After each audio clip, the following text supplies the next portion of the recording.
Sunan Ampel yang memiliki nama asli Raden Rahmat adalah salah satu tokoh penting dalam penyebaran Islam di Nusantara, khususnya di Tanah Jawa. Beliau lahir sekitar tahun 1401 Masehi di Kampa, wilayah yang kini dikenal sebagai Vietnam bagian tengah. Ibunya, Dewi Chandrawulan, merupakan putri Raja Kampa, sedangkan ayahnya disebut-sebut sebagai seorang ulama Arab keturunan Rasulullah Shallallahu Alaihi Wasallam.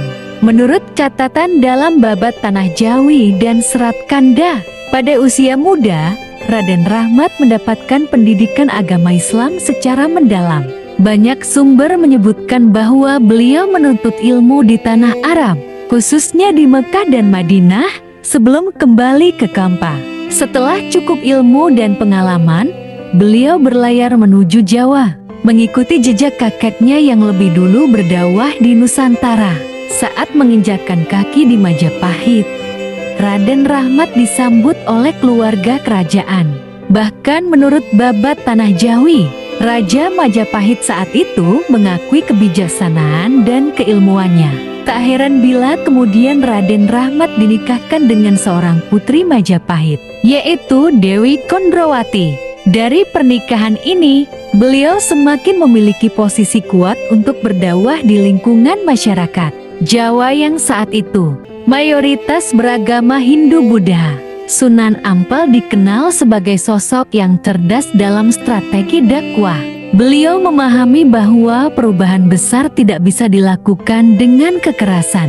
Oleh sebab itu, beliau menggunakan pendekatan budaya memperhalus tradisi Jawa dan menyelipkan nilai-nilai Islam secara perlahan namun pasti. Misalnya, dalam upacara pernikahan, adat, dan kegiatan sosial lainnya, beliau mengajarkan tata cara Islam tanpa menabrak kebiasaan yang sudah mengakar. Sekitar tahun 1440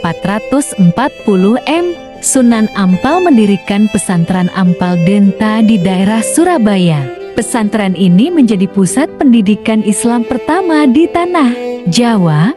Banyak ulama besar dididik di sana, termasuk tokoh-tokoh Wali Songo seperti Sunan Giri, Sunan Bonang, dan Sunan Derajat.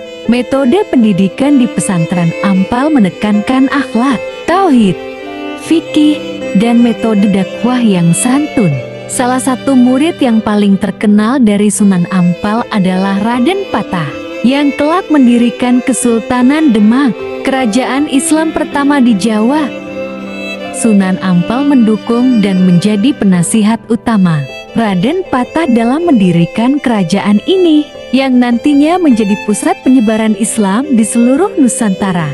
Dalam perjalanannya, Sunan Ampel juga mengajarkan konsep Moh Limau, 5 larangan besar dalam ajaran Islam, yaitu moh main tidak berjudi, moh ngombe tidak mabuk, moh maling tidak mencuri, moh madat tidak memakai narkoba, moh medon tidak berzina.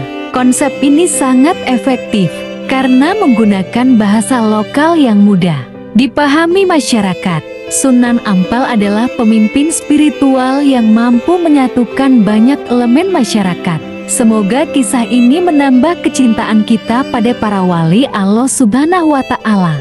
Jangan lupa untuk like, komen, share, dan subscribe channel Kisah Hikmah Islami 11 untuk mendapatkan kisah-kisah Islami penuh hikmah lainnya. Sumber: Babat Tanah Jawi, Babat Tuban, Serat Kanda, dan juga referensi modern seperti catatan sejarawan Prof. Dr. Hamka dan K. Saifuddin Zuhri.